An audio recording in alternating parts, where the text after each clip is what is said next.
तो good morning guys. तो आज हम लोग स्टार्ट करेंगे एबनॉर्मल मोलर मास। क्या स्टार्ट करेंगे?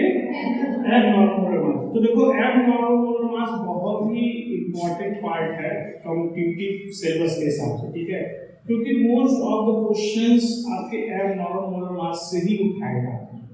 तो एक बार इस लेक्चर को कर लोगे ना तो आपको कोई भी कंफ्यूजन, किसी भी तरीके का कंफ्यूजन एबनॉर्मल मोलर मास से रहेगा वो क्लियर हो जाएगा। ठीक है, तो आज चलते हैं, स्टार्ट करते हैं अपना एबनॉर्मल मोलर मास। तो एबनॉर्मल मोलर मास है क्या, पहले उसको समझते हैं। ठीक है, तो उसको पहले हम डेफिनेशन लिखते हैं पहले। तो एबनॉर्मल मोलर मास की डेफिनेशन क्या है? Molar mass of any substance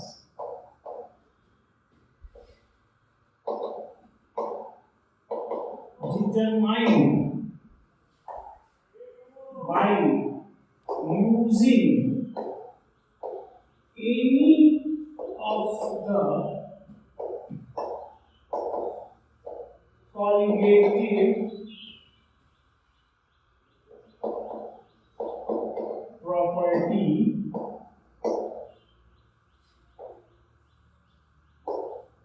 comes out to be different than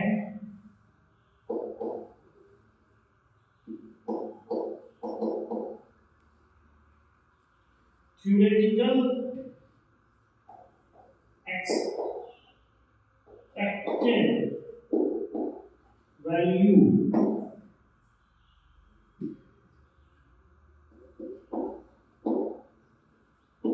the substance shows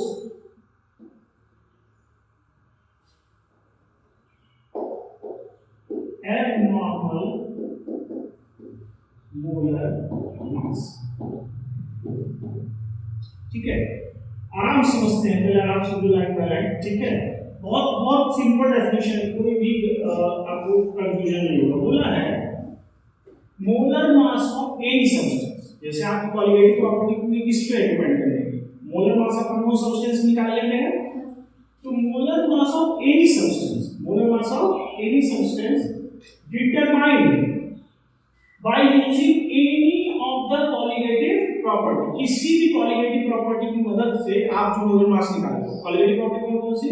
relative लॉइंग of vapour pressure है, elevation in boiling point, depression of freezing point और ऑस्मोटिक प्रेशर। ये चार colligative property आपके पास है और चारों में से किसी की भी हेल्प से आप मोलर मास निकाल दो। ठीक, comes out, ठीक, comes out to be different than theoretical expected value। मतलब जो वैल्यू आप सोच के चले थे उससे क्या आ रहा है? अलग आ रहा है। The substance shows abnormal molar mass। तो वो सब्सटेंस क्या शो कर रहा है? एबनॉर्मल मोलर मास। ठीक, जैसे एग्जांपल ले लूं मैं, सिंपल एग्जांपल लूं। अगर मैं बोलूं कि भाई NaCl क्या है? NaCl, और Na का होता है 23 और क्लोरीन का होता है आपका 35.5, और इनको ऐड करोगे तो क्या आएगा आपका? ठीक, या फिर बोलो इसको ग्राम पर मोल। तो अगर आपका मोलर मास इससे अलग आ रहा है तो हम उसको क्या बोलेंगे? एबनॉर्मल मोलर मास, क्योंकि हमारा थ्योरेटिकल एक्सपेक्टेड वैल्यू तो यही है और इससे अलग आने लगी, यानी क्या है? एबनॉर्मल मोलर मास हमको देखने को मिलेगा। तो यही चीज एबनॉर्मल मोलर मास। ठीक है, अब बात करते हैं किन कंडीशंस में हमें एबनॉर्मल मोलर मास देखने को मिलता है। मतलब क्या ही कारण है कि हमें एबनॉर्मल मोलर मास देखने को मिल रहा है। ठीक, तो पहला कारण due to non ideal solution. किसकी वजह से? ड्यू टू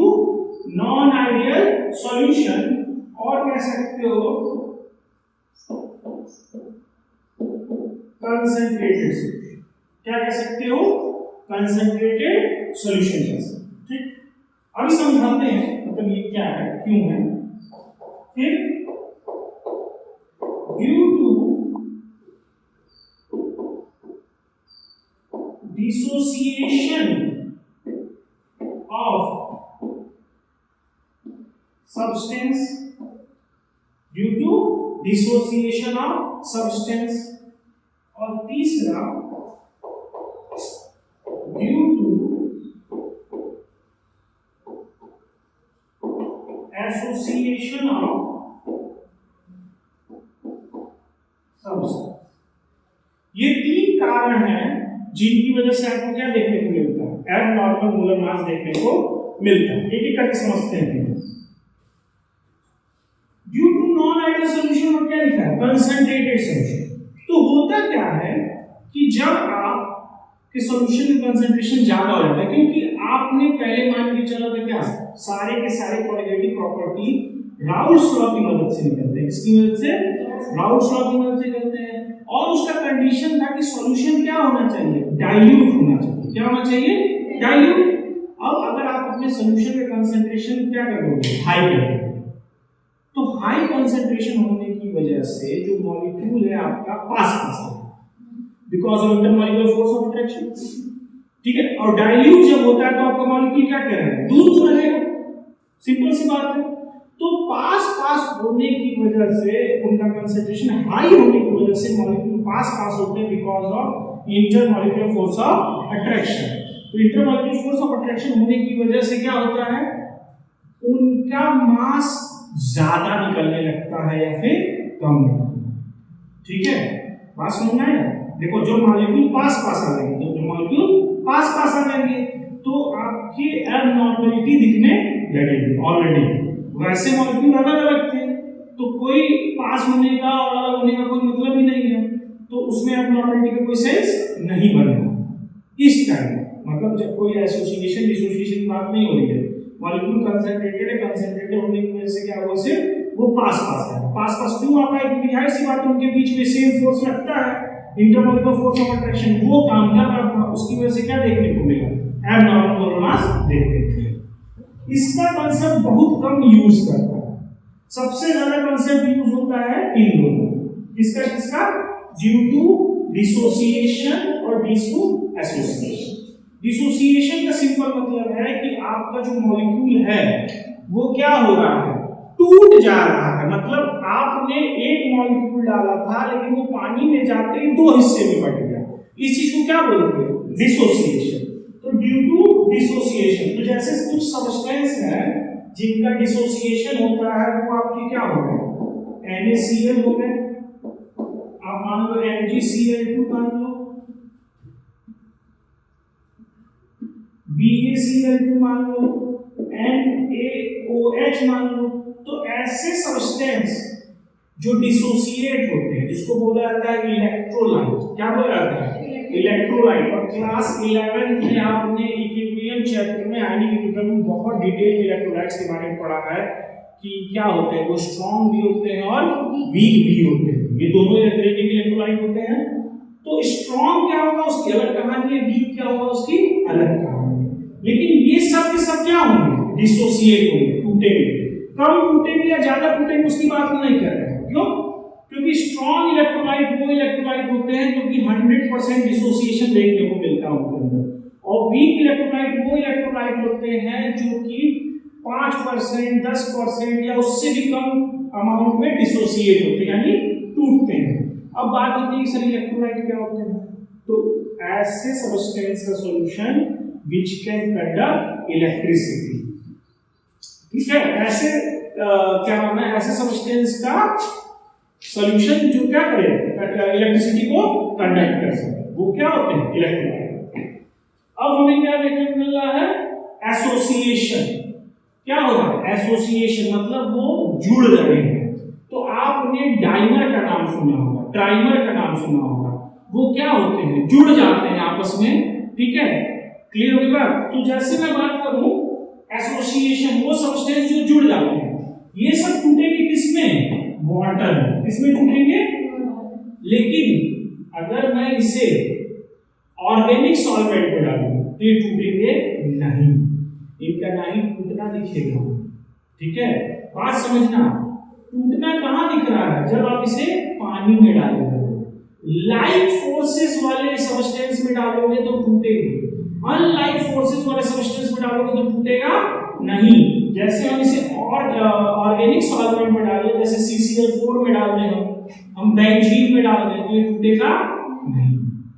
पानी में डालने से ये टूटेगा। डिसोसिएशन देख लो, सॉरी एसोसिएशन देख लो। एसोसिएशन का मतलब क्या हुआ? ये जुड़ गए हैं, एसोसिएट हो गए हैं।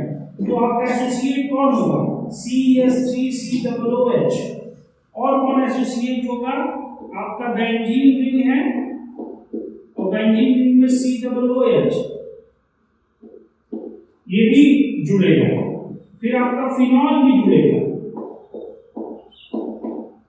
मतलब इनमें एक डाइमर देखने को हमें मिलता है, लेकिन कब देखने को मिलेगा? जब इसे आप कहां डालोगे?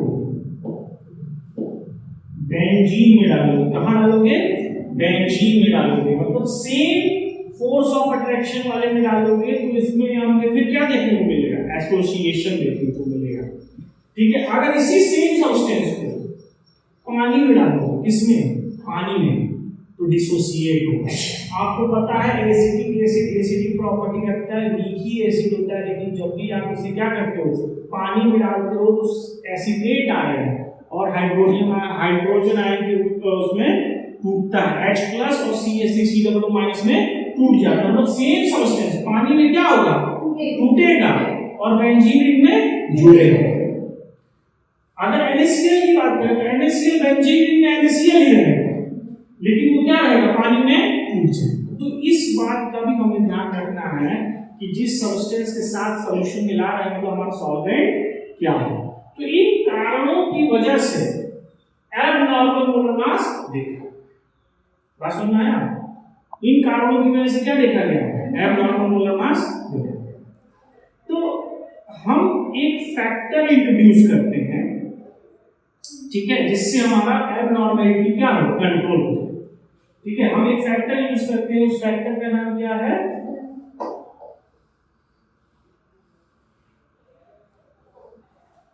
क्या है?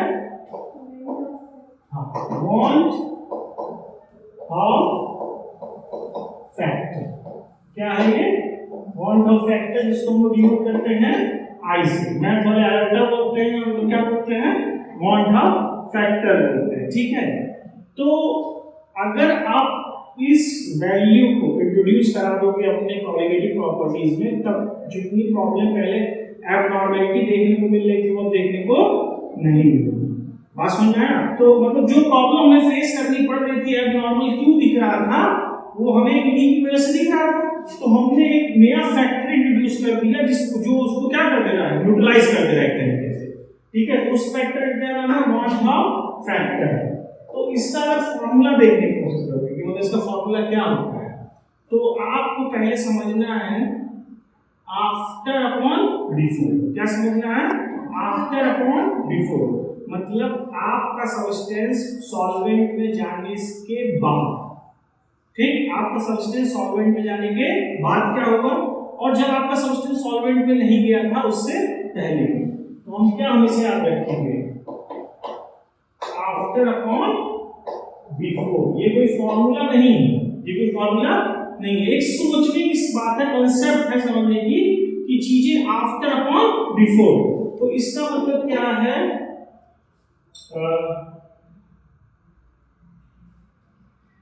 ऑब्जर्व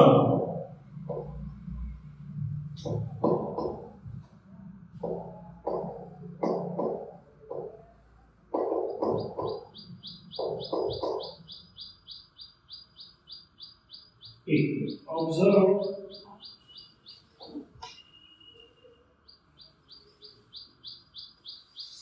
इस जगह को यूटिलाइज कर लेते हैं। तो आफ्टर अपॉन बिफोर के कंसेप्ट में लिखेंगे। ठीक है, थोड़ा सा वो रहेगा। Number of moles after association और डिसोसिएशन, ठीक है, upon number of moles before association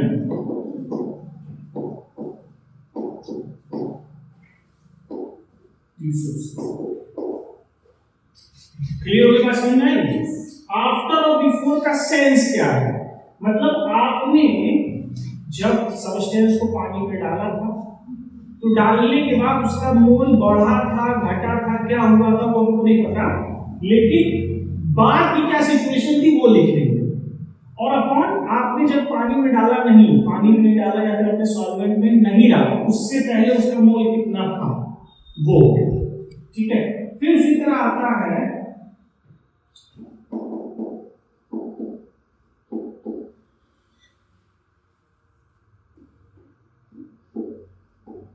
experimental बोलो या फिर क्या बोलो, ऑब्जर्व,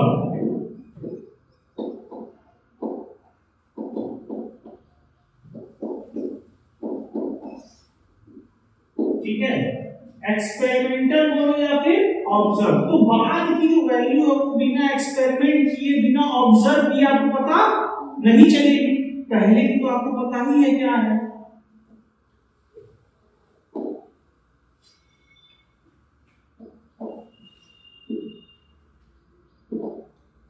कैलकुलेटेड और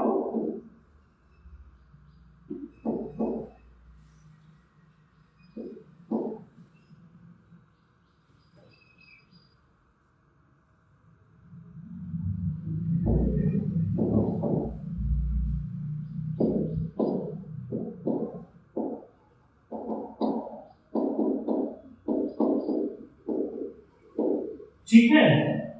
तो दूसरा फॉर्मूला आएगा क्या, एक्सपेरिमेंटल या फिर ऑब्जर्व। देखो इस वर्ड से कंफ्यूज मत होना पड़ेगा, ये वर्ड, इसी वर्ड के थ्रू आपको क्वेश्चन पूछे जाएंगे। क्या पूछा जाएगा, एक्सपेरिमेंटल वर्ड यूज किया जाएगा या फिर ऑब्जर्व वर्ड यूज किया जाएगा, यही वर्ड यूज किया जाएगा, या फिर क्या यूज करेगा, कैलकुलेटेड यूज करेगा या फिर थ्योरेटिकल। थ्योरेटिकल मतलब आप जो पहले से मान के चले हो, जैसे हम लोग NaCl में मान के चले क्या 58.3 क्या कैलकुलेटेड, ये तो हमें पता ही है, ठीक है। लेकिन हमको एक्सपेरिमेंट करने के बाद कुछ और मिला, तो एक्सपेरिमेंटल, ऑब्जर्व जो देखा गया, ठीक है। अच्छा, इसी तरह एक और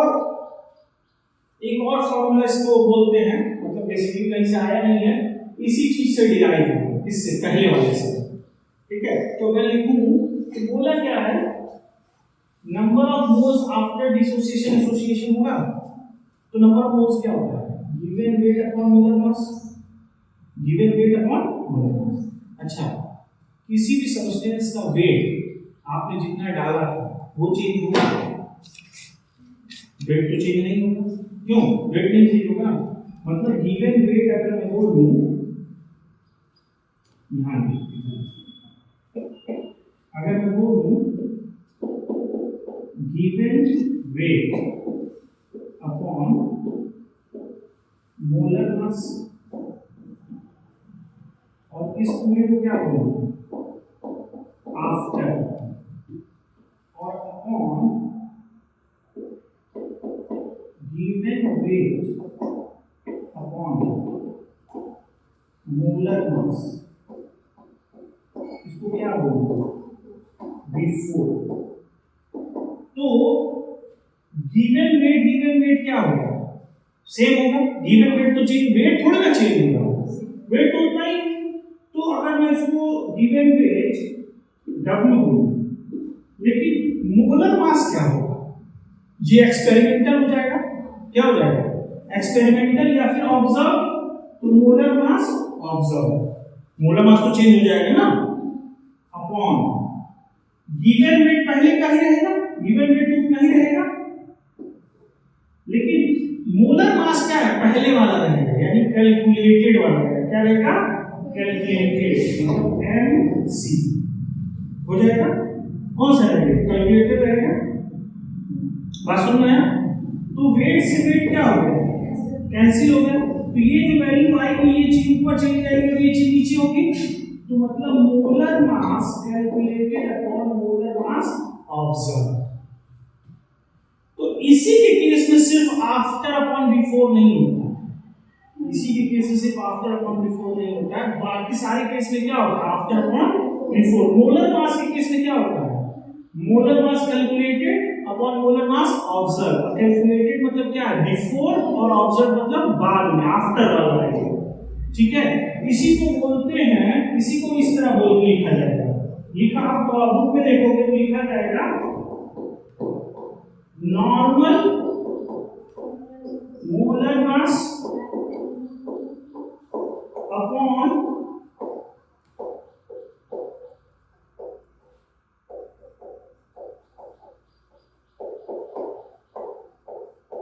एबनॉर्मल मोलर मास।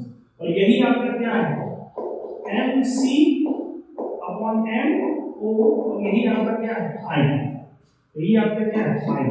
तो आई के डिफरेंट तरीके से फॉर्मूले हो सकते हैं। मोलर मास छोड़ के सिर्फ आपको यही याद रखना है आफ्टर अपॉन बिफोर। बाद की क्या सिचुएशन थी और पहले की क्या सिचुएशन है, आफ्टर अपॉन बिफोर। तो लिखो इतना, अभी बहुत कुछ है इसमें बताने को, तो इतना पहले कंप्लीट करो उसके बाद डिस्कस करो। तो जो आपका बॉन्ड का फैक्टर है यानी आई, ठीक है, इसकी वैल्यू आपकी जो है वो 1 होगी। इसकी वैल्यू क्या होगी 1। जब क्या होगा आइडियल सॉल्यूशन होगा, क्या होगा आइडियल सॉल्यूशन होगा, और नो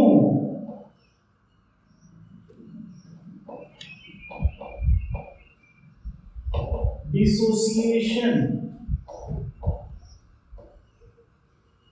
और एसोसिएशन। जब ना ही आपका डिसोसिएशन देखने को मिलेगा ना ही एसोसिएशन देखने को मिलेगा, सॉल्यूशन कैसा होगा आइडियल होगा। तो आई की वैल्यू क्या होगी 1, मतलब कि कोई भी चेंजेस नहीं दिख रहे हैं। और आई की वैल्यू जब 1 से क्या होगी, मतलब आई की वैल्यू लेस देन 1,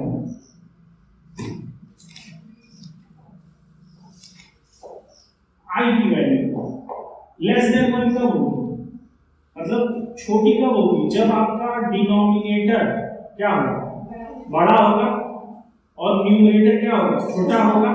तो डिनोमिनेटर बड़ा कब होगा, जब पहले मोल ज्यादा होंगे बाद में क्या हो जाएगी कम, यानी कब देखने को मिलेगा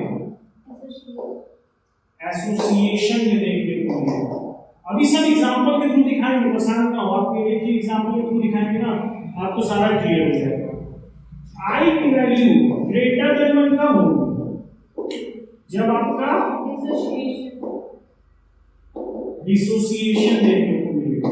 देखो एसोसिएशन के केस में आपका देखो क्या हो सकता है CH3COOH होगा, फिर आपका बेंजीन रिंग और उस पे COOH होगा। और कब देखने को मिल सकता है बेंजीन रिंग पे OH होगा, और कब होगा बेंजीन के अंदर जब इसे मिलाओगे तब ये एसोसिएट होगा।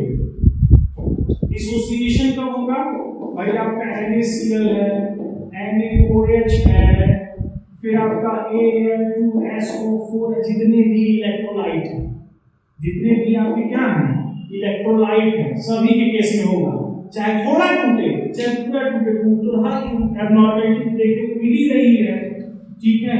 कब होगा वाटर, अगर इन्हीं को बेंजीन में डालोगे तो कुछ नहीं देखने को मिलेगा। क्लियर हो गई बात। तो इस बात को ध्यान रखना है कि आप किस सॉल्वेंट में मिला रहे हो, स्पेशली इसके केस में CH3 के केस में, क्योंकि CH3COOH को जब पानी में मिलाओगे तो ये आपका डिसोसिएट हो जाएगा, टूट जाएगा, ठीक है। तो अब एग्जांपल देखते हैं, ऐसे एग्जांपल जो मतलब कि स्ट्रॉन्ग इलेक्ट्रोलाइट की बात करते हैं। किसकी बात करते हैं,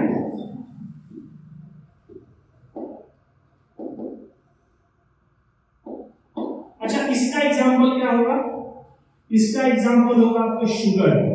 क्या होगा? Sugar, glucose, urea. मोस्टली यही लिखेंगे आपको, मोस्ट ऑफ द क्वेश्चन में आपको यही लिखेंगे। ठीक है, अगर ये नहीं लिखा तो आपको क्या कहेगा, ABCD मान के कर लेगा। क्या मानेगा? ABCD। और वो पानी में जुड़ रहा है या फिर कुछ नहीं किया तो क्या कर देगा? ABCD कर देगा। ये बात समझ में आ गई? क्लियर हो गया? अच्छा, स्ट्रॉन्ग इलेक्ट्रोलाइट क्या होते हैं? वो 100% डिसोसिएट होंगे। मतलब क्या देखने को मिलेगा? 100% डिसोसिएशन देखने को मिलेगा।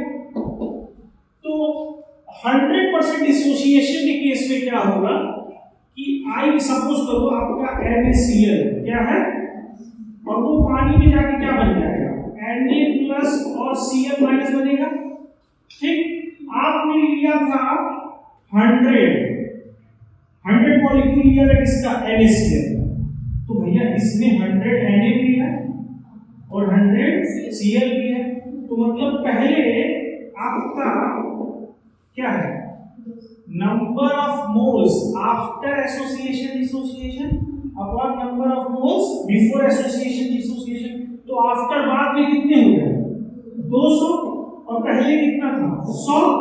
तो कितनी होगी वैल्यू? 2। तो डिसोसिएशन के केस में आई की वैल्यू 1 से क्या होगी? ज्यादा। ठीक है, और आपको एक बात और यहां से याद दिला दूं, आप पढ़े थे कि colligative property only depend upon the number of moles. तो जो मॉलिक्यूल जितना ज्यादा टूटेगा उसकी उतनी ज्यादा कॉलिगेटिव प्रॉपर्टी चेंज देखने को मिलेगा। मतलब relative lowering of vapour pressure, वो सबसे ज्यादा वेपर प्रेशर लोअर करेगा। एलिवेशन इन बॉइलिंग पॉइंट, मतलब उसको सबसे ज्यादा बॉइलिंग पॉइंट इंक्रीज करेगा। डिप्रेशन ऑफ फ्रीजिंग पॉइंट को उतना ज्यादा फ्रीजिंग पॉइंट कम करेगा, और उसी का सबसे ज्यादा ऑस्मोटिक प्रेशर भी लगेगा। ये बेसिक कांसेप्ट है। जो जितना ज्यादा टूटेगा और जितना ज्यादा मोल उतना ज्यादा कॉलिगेटिव प्रॉपर्टी। तो 100% डिसोसिएशन हो गया। अब इसी तरह सपोज करो आप मान लो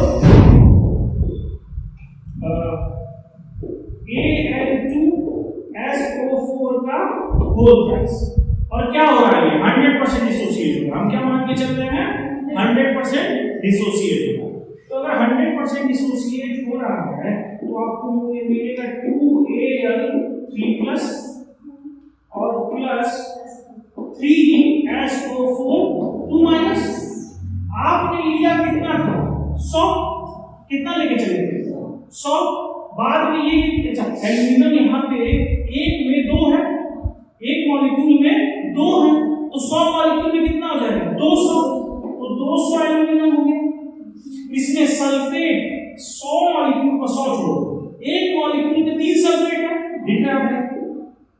एक मॉलिक्यूल में 3 है, तो 100 में कितना हो जाएगा? 300 हो जाएगा।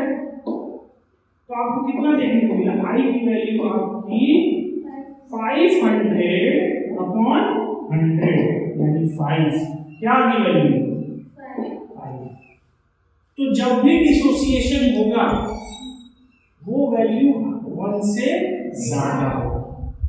ठीक है, हर केस में, चाहे थोड़ा हो चाहे ज्यादा। मतलब 100% हो रहा है तो ज्यादा ही दिखेगा, लेकिन 100% नहीं भी हो रहा है तब भी ज्यादा ही होगा।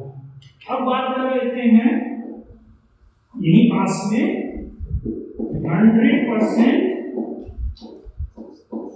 एसोसिएशन। इसकी बात कर लेते हैं 100% एसोसिएट, मतलब जितने मॉलिक्यूल डाले थे सब के सब क्या बना लिए? डाइमर बना लिए। सब के सब क्या बना लिए? डाइमर बना लिए। तो एक एग्जांपल लेते हैं इसका, CH3COOH। ठीक है, और ये क्या बना रहा है? डाइमर बना रहा है। क्या बना रहा है? डाइमर बना रहा है। तो डाइमर बना रहा है तो ये क्या हो जाएगा? सपोज करो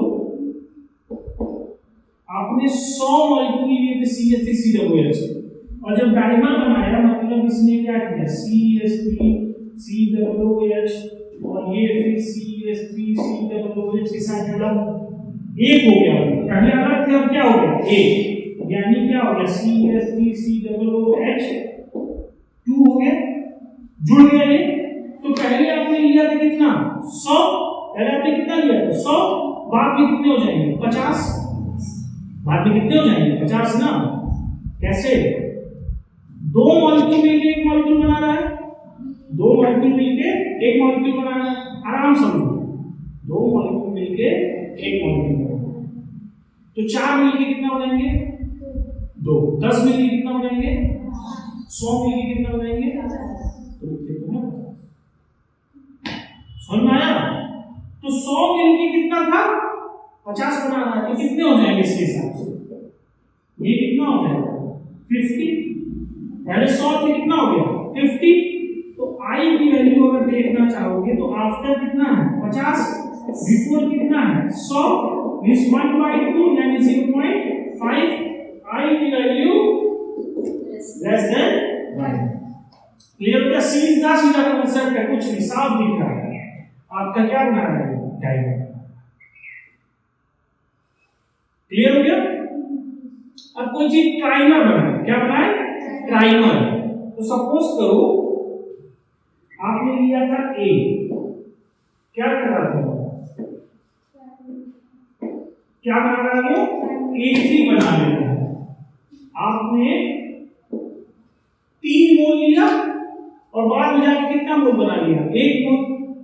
भाई कोई चीज 3 थी और क्या बना रहा है वो ट्राइमर बना रहा है, तो तीनों जाके आपस में जुड़ के 1 बना लेंगे। तो जब 1 बना तो 3 लिए थे तो कितना मिला 1, तो 3 100 लोगे तो कितना बनेगा 100, बात समझ में आया? तो 100 लोगे तो कितना बनेगा 100/3, 100/3 हो जाएगा ना सिंपल। तो हमने सपोज करो 3 मोल लिया, कितना लिया 3 मोल, तो कितना बन गया 1 मोल। ये लिए थे आपने 3 मोल, तो कितना बन गया 1 मोल। अगर आपने मानो 100 लिया, 100 मॉलिक्यूल लिए, एक कितने लिए 100 लिए, तो ये कितना हो जाएगा 100/3, 33.33। पॉइंट में भी आ सकता है, आसान की जरूरत नहीं है, होल नंबर नहीं है ये, ठीक है, होल नंबर नहीं है, ये आएगा आराम से। क्लियर है? ठीक, समझ में आ गया? तो ये कब केस में दिखेगा 100% डिसोसिएशन और 100% एसोसिएशन। अभी इसके लिख लो, इसके बाद बात करते हैं जब वो 100% डिसोसिएट नहीं हो रहा, 100% एसोसिएट नहीं हो रहा, कुछ परसेंटेज में जुड़ रहे हैं और कुछ परसेंटेज में टूट रहे हैं, मतलब पूरा 100% ना ही टूट रहा है ना ही 100% जुड़ रहा है, उस केस में वो थोड़ा सा टफ कर देता है कुछ। ठीक है, चलो ये आसान हो जाएगा, करो। तो अब हम लोग आई की वो वैल्यू वाले सब्सटेंस की वैल्यू देखेंगे जिनमें वो 100% डिसोसिएट नहीं हो रहा और 100% एसोसिएट नहीं हो रहा, कुछ परसेंट में एसोसिएट और डिसोसिएट हो रहा है। उसके लिए हमारे पास एक टर्म जुड़ता है जिसको कहते हैं डिग्री ऑफ डिसोसिएशन। एक टर्म है डिग्री ऑफ डिसोसिएशन, मतलब इस टर्म की हेल्प से हम देखने की कोशिश करेंगे, जानने की कोशिश करते हैं बेसिकली कि कोई भी चीज जो टूट रही है वो कितने अमाउंट में टूट रही है या फिर उसका परसेंटेज कितना है, क्योंकि 100% तो टूट नहीं रहा, 5% टूटा, 10% टूटा, सपोज करो 50% टूटा या फिर 90% टूटा, लेकिन आप 100% टूटा नहीं है। तो यही डिग्री ऑफ डिसोसिएशन। तो डिग्री ऑफ डिसोसिएशन क्या है? तो it is defined as a fraction of total substance undergo dissociation। मतलब कितना फ्रैक्शन ऑफ टोटल सब्सटेंस, उसका कितना हिस्सा डिसोसिएट हुआ। अगर मैं बोलूं 5%, ठीक, मैं क्या बोलूं 5%, क्या बोलूं 5%। तो 5% में मतलब क्या 5/100, ठीक। चलो ये चीज तो समझ में आती है। अगर मैं ले लूं आपसे 5%, ठीक, क्या बोला 5%, तो अगर वो सपोज कर लो सब्सटेंस 50 मॉलिक्यूल, कितना हो 50 मॉलिक्यूल, कितना हो, तो 5% कैसे निकालोगे, बाय 5 डिवाइड बाय 50 इनटू, नहीं 5 डिवाइड बाय 50 200 नहीं, 5% निकालना है ना, उसका 5%, तो x डिवाइड बाय 50 इनटू 100 करोगे और जो x की वैल्यू आएगी वो क्या होगी, जैसे क्या होगा, x इज इक्वल टू 50/100 यानी 5/10 यानी 0.5।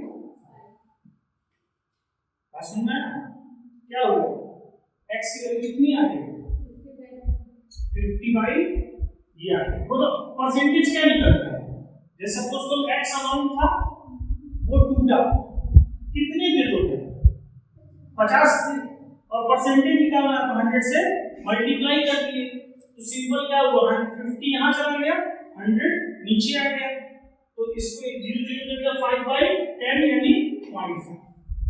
तो जैसे अच्छा मेन चीज में आप भूल ही गए, जिसको कहते हैं परसेंटेज, मान की क्या चल रही है 5%, क्या मान की चली थी 5%, कितना हुआ, कितना चीज 5% कितना हुआ, तो उसकी बात है आप। तो अब इस केस में क्या होगा, x is equal to 5 into 50/100, तो 0 से 0 गया, कितना हो गया 25/10 इज इक्वल टू 2.5, तो 50 का 5% कितना होगा 2.5। बात सुनना रही है, क्लियर है।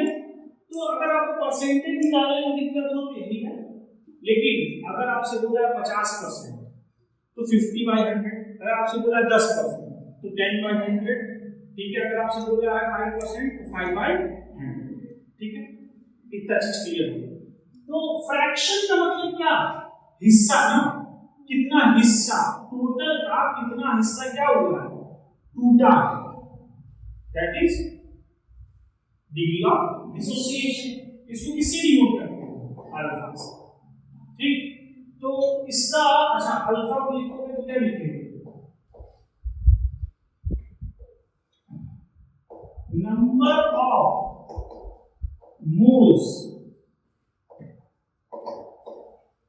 dissociated upon total number of moles, ठीक, कितना टूटा और कितना था, ठीक है, क्या number of moles dissociated upon total number of moles, तो कितना टूटा upon total number of moles, तो ये क्या हो जाएगा अल्फा यानी फ्रैक्शन, क्लियर है। अच्छा अब क्या था, इसको आई से कैसे रिलेट करेंगे, आई से वन मोर फैक्टर, मतलब अगर बोले कि भैया कोई 30% टूटी है, पूरा नहीं टूटा है, कितना टूटा है 30%, तो आई की वैल्यू पे क्या फर्क है, ठीक। तो सिंपल सपोज करो आई एक रिलेशन है, क्या है relation between alpha and I, ठीक है, क्या है relation between alpha and I, किसके केस में डिसोसिएशन के केस में, किसके केस में डिसोसिएशन, तो alpha is equal to I minus 1 upon N minus 1, क्या alpha is equal to I minus 1 upon N minus 1, क्या है वो चीज, अल्फा क्या है degree of dissociation, degree of dissociation क्या फ्रैक्शन ऑफ टोटल सब्सटेंस, क्या चीज है फ्रैक्शन ऑफ टोटल सब्सटेंस, मतलब जितना सब्सटेंस का उसका कितना हिस्सा सिर्फ वही है, वो अल्फा हो गया। आई क्या है, क्वांटम फैक्टर, एन क्या है उसकी जो, ये आपका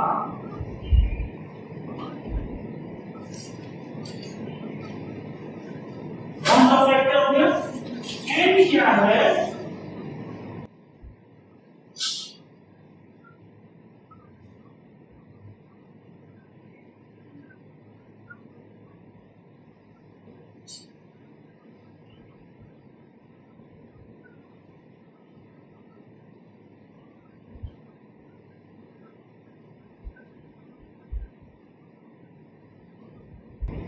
at what number it is going to dissociate, मतलब कितने भाग में टूटेगा, at what number, ठीक, it is going to dissociate। तो what number क्या है, कि how many parts, कह सकते हो, हाँ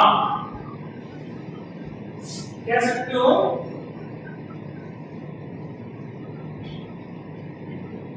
number of parts of dissociation, कितने पार्ट में ये टूटा, मतलब अगर एक चीज आपकी दो पार्ट में टूट रही है, n की वैल्यू 2, अगर कोई चीज 5 पार्ट में टूट रही है, n की वैल्यू 5। क्लियर हो गई बात, समझ में आया? तो n की वैल्यू की कोई चीज कितने पार्ट में टूटेगा, इस एग्जांपल ले लें। अगर मैं NaCl की बात करूं, n की वैल्यू क्या होगी 2, 100% नहीं, कितना भी हो, ये n की वैल्यू से हम लोग फाइंड आउट कर रहे हैं, ठीक है। तो NaCl को कितने पार्ट टूटेगा 2। अगर मान लो CaOH का होल ट्वाइस से कितने पार्ट टूटेगा 3। समझ में आया? तो इस तरीके से n की वो वैल्यू कोई भी सब्सटेंस कितनी पार्ट में टूटेगा, 100% टूट रहा है कि नहीं टूट रहा, उसका मतलब नहीं है। अगर एक भी मॉलिक्यूल टूट रहा है तो कितने पार्ट में टूटेगा। तो ये वाला फार्मूला कब अप्लाई करेंगे, जब वो क्या होगा, डिसोसिएट, क्या होगा, डिसोसिएट। उसी तरह सेम आपका आता है क्या, degree of association. Degree of association क्या है, तो fraction of total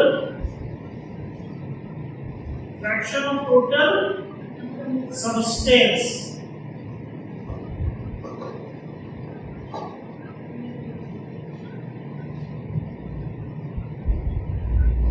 undergoes association, कितना हिस्सा उसका जुड़ेगा। जैसे किसी 10% जाके जुड़े, क्या जुड़े 10%। समझो क्या है, अगर मैं बोलूं CH3COOH और ये थे कितनी 100, तो आपका बना क्या, CH3COOH का होल ट्वाइस में बना था भाई। CH3COOH कितना हो रहा था, 2 जुड़ रहा था, मतलब 2 मॉलिक्यूल यूज किए और दोनों जाके एक बना लिए, ठीक है। और मैं बोलूं इसी 5% क्या हो रहा है, सिर्फ 5% जुड़ रहे, तो इसका 5% कितना, 5/100 into 100 करेंगे। क्यों, मैं बोलूं 100 का सिर्फ 5% क्या हो रहा है, 2, 5% टूट रहा है, सॉरी जुड़ रहा है, 5% क्या हो रहा है, जुड़ रहा है। सिंपल है, आराम से। तो मैं आपसे बोला था 5% की बात की, यानी मतलब 5/100, और टोटल मॉलिक्यूल कितना है 100 है, तो 100 से मल्टीप्लाई कर दिए, तो इसका एक्चुअल हिस्सा कितना आ गया 5, ठीक है। अगर मैं बोलूं 10%, क्या बोलूं 10%, तो 100 माइनस 10% का मतलब क्या होगा 10/100, और एक्चुअली में कितना हुआ, तो हम 100 से मल्टीप्लाई कर देंगे तो एक्चुअल मॉलिक्यूल पता चल जाएगा। तो कितने हो गए 10, तो 100 में से 10 टूटे तो कितने बच गए, 90 एज इट इज बच गए, 10 टूट गए, मतलब 10 जुड़ गए, तो 10 चले गए तो जुड़ के कितने 5, 10 जुड़े तो 5, और इसमें से 5 गया तो कितना बना? 5/2। आप समझ रहे हो? और मान लो आपको 10 नहीं पता, ठीक है, 100 नहीं पता है, सपोज कर लो as a general, in general x molecule कितने थे? x मॉलिक्यूल कितने थे? ठीक, आपसे बोला कि भैया x मॉलिक्यूल में 10% क्या हुआ? एसोसिएशन। 10% क्या हुआ है? एसोसिएशन। तो 10% के लिए क्या मान लो भाई? 10/100 और थे कितने? x। तो कितने मॉलिक्यूल इसमें से चले गए जुड़ने के? बात मेरी समझ में आ रही है? इस तरीके से ये बेसिक मतलब है भाई। अगर हिस्सा लगाओगे तो कितना हमारे पास मिलेगा कैसे पता चलेगा? तो एक्चुअल क्वांटिटी से मल्टीप्लाई करना पड़ेगा ना। तो ये है x, क्या है? एक्चुअल क्वांटिटी, और ये हिस्सा। तो हिस्से को एक्चुअल क्वांटिटी से मल्टीप्लाई करोगे तो एक्चुअल अमाउंट कब जाके मिलेगा ना? यही बात समझ रहे हो ना? अरे मैं बोला आपसे कि भैया आपके पास 500 रुपए है, ठीक, और हमको इसके 5 हिस्से करने हैं। कितने हिस्से करने हैं? 5। और इसका हमको 3/5 हिस्सा हमको दे दो। 3/5 हिस्सा यानी फ्रैक्शन। लेकिन 3/5 होगा कितना कैसे पता चलेगा? तो 3/5 को 500 से मल्टीप्लाई करो तब तो पता चलेगा। एक सिंपल सा मैथ का ट्रिक है, हम समझो आराम से। मैं बोला आपसे कि भैया आपके पास कितने हैं? 500 रुपीस है, ठीक, ठीक है, इसको 5 हिस्से में बांटना है। कितने हिस्से में? 5 हिस्से। 5 हिस्सा ना आधा आधा बांटना है। कितना बांटना है? आधा। तो हमें पता कैसे चलेगा आधा कितना है? आधा मतलब क्या? 50%, यानी 50/100, ठीक। अब इस 50/100 को हम 500 से मल्टीप्लाई करेंगे तभी तो पता चलेगा कि आधा कितना होगा, 50% कितना होगा। ये 0 से ये 0 चल गया, ये 0 से ये 0 चल गया, कितना हो गया हमारे पास? इससे ये कितना हो गया? 250 पता चला। समझ में आया? अगर मेरे को 3/5 हिस्सा चाहिए, कितना चाहिए? भाई 3/5 तो फ्रैक्शन है, यानी डिग्री ऑफ डिसोसिएशन या डिग्री ऑफ एसोसिएशन है। अमाउंट कैसे पता चलेगा? जब 3/5 को 500 से मल्टीप्लाई करोगे तब जाके पता चलेगा ना। तो कितना हो गया? 300 रुपीस। समझ में आया? तो उसी तरह ये 10/100 तो हिस्सा है, लेकिन हिस्से की कितनी वैल्यू होगी जब तक हम x से मल्टीप्लाई नहीं करेंगे तब तक पता नहीं चलेगा। क्लियर होने का? तो ये कॉन्सेप्ट इसलिए अप्लाई। क्लियर? अब रिलेशन जानते हैं अल्फा और आई का, यानी डिग्री ऑफ एसोसिएशन और आई के बीच में। इसमें डिग्री ऑफ एसोसिएशन और आई के बीच में। तो सिंपल मैं बात करूं,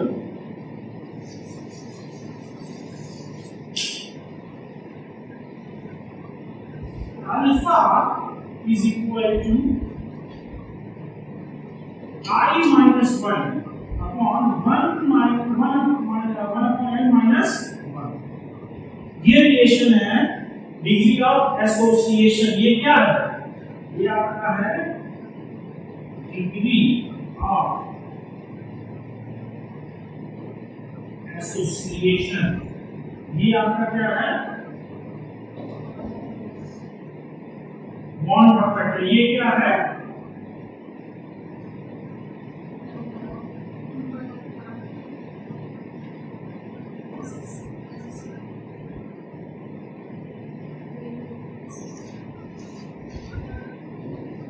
मतलब कितना हिस्सा जाके एसोसिएट होगा, मतलब समझो 2 जाके जुड़ के डाइमर बना रहा है तो n की वैल्यू 2, 3 जाके जुड़ के ट्राइमर बना रहा है तो n की वैल्यू 3। ठीक, सिंपल, इससे ज्यादा कुछ नहीं। n क्या है? कितने मॉलिक्यूल जुड़ के एक बना रहे हैं। डाइमर बन रहा होगा तो 2, ट्राइमर बन रहा होगा तो 3। इसके बेसिस पर हर क्वेश्चन होगा। भाई आपको पता चल रहा है अल्फा कितना हिस्सा उसका जाके टूटे, कितना हिस्सा जाके टूटेगा। n क्या है? कितने जाके जुड़ रहे हैं आपस में, एक बार में 2 जुड़ रहे हैं कि 3 जुड़ रहे हैं वो, और ये आई आपका क्या है, क्वांटम फैक्टर। तो ये निकालना होगा भाई, मोस्ट ऑफ द केस में यही निकालना होगा ना। आई आपको अल्फा दिया रहेगा, भैया इतना हिस्सा इसका टूट रहा है और जाके 2 डायमंड बना रहा है, किस केस में जुड़ रहा है और किस केस में टूट रहा है, सिंपल सी बात। ठीक है, तो जब डिसोसिएशन होगा तो टूटेगा और एसोसिएशन होगा तो जुड़ेगा। लेकिन जब टूटेगा तो n की वैल्यू मतलब कितने पार्ट में टूटेगा, ठीक, और जुड़ेगा तो कितना पार्ट जुड़ जा रहा है। समझ में आया?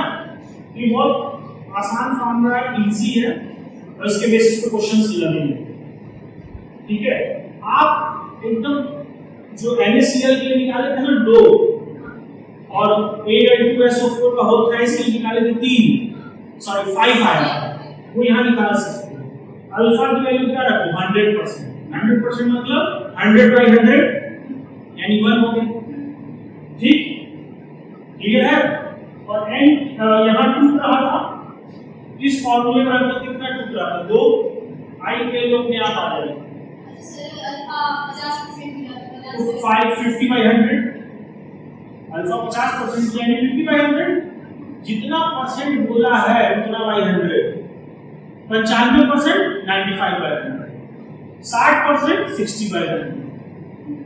n क्या है भाई, कितना जुड़ गया भाई, डायमर बनेगा तो हमेशा 2 जुड़ेगा, ठीक है, टाइमर बनेगा तो 3 जुड़ेगा, वो तो खुद ही बताएगा। और देखो गिने चुने एग्जांपल्स मिलेंगे, कि तो आपको एसिटिक एसिड मिलेगा, कि तो आपको बेंजोइक एसिड मिलेगा, कि तो फिनॉल मिलेगा, यही सब ज्यादा बनाते हैं। ठीक है, किस में बनाएंगे, बेंजीन, पानी में नहीं, ठीक है, पानी में नहीं। नोट करो, ये इंपॉर्टेंट है, अल्फा और इसके बीच का रिलेशन। और ये कब अप्लाई करोगे, जब 100% डिसोसिएशन और एसोसिएशन नहीं हो, तब ये दोनों अप्लाई करो। जैसे हाँ, तो आज की वीडियो में इतना ही। हम लोग बॉन्ड ऑफ फैक्टर यानी एबनॉर्मल मोलर मास पढ़े, फिर बॉन्ड ऑफ फैक्टर क्या होता है वो पढ़े, और जब 100% डिसोसिएट हो रहा था, 100% एसोसिएट हो रहा था, तब क्या वैल्यू कैसे निकालनी थी, तो हम लोग डायरेक्ट निकाल लिए। लेकिन जब 100% एसोसिएट और डिसोसिएट नहीं हो रहा है, उस वक्त किस तरह निकालोगे ये वैल्यू देखिए। अच्छा, एक चीज और इंपॉर्टेंट मिस कर है, जब कॉलिगेटिव प्रॉपर्टी क्या हो जाएगी, जब एबनॉर्मल मोलर मास इंट्रोड्यूस हो गया यानी बॉन्ड ऑफ फैक्टर इंट्रोड्यूस हो गया, तो कॉलिगेटिव प्रॉपर्टी क्या बन जाएगी वो देखो। कॉलिगेटिव प्रॉपर्टी तो चेंज हो जाएगी, जैसे रिलेटिव थ्योरम ऑफ ट्रांसफॉर्मेशन क्या था, P0 - Ps upon P0 is equal to I into XA, ठीक है। और उसके बाद क्या हो जाएगा, delta TB is equal to I KB M, ये भी चेंज हो जाएगा। फिर delta TF is equal to I KF M, ये भी चेंज हो जाएगा। और pi is equal to I CRT, ये भी चेंज हो जाएगा। ये सारे फॉर्मूले में सिर्फ और सिर्फ I का मल्टीप्लाई हो जाएगा, सारे मॉलिक्यूल फॉर्मूलास में I का सिर्फ मल्टीप्लाई और कुछ नहीं, ठीक है, नोट कर लो। तो यही पे आपका क्या नाम है, आपका एबनॉर्मल मोलर मास का टॉपिक खत्म होता है। इसके बाद हम लोग जो लेक्चर करेंगे उसमें क्या होगा, एबनॉर्मल मोलर मास के जितने भी मेथड हो सकेंगे अच्छे से अच्छे, जिसमें आपका पूरा कॉन्सेप्ट क्लियर हो जाए एबनॉर्मल मोलर मास का, वो सारे रहेंगे उसमें। आपको 100% आपका कांसेप्ट क्लियर हो जाएगा एबनॉर्मल मोलर मास। उसमें क्या क्या होगा, जैसे कि 100% एसोसिएशन डिसोसिएशन में भी होगा, और जब 100% डिसोसिएशन एसोसिएशन ना हो तब भी होगा, ठीक है। चलिए नोट कर लीजिए और मिलते हैं नेक्स्ट वीडियो में, बाय बाय।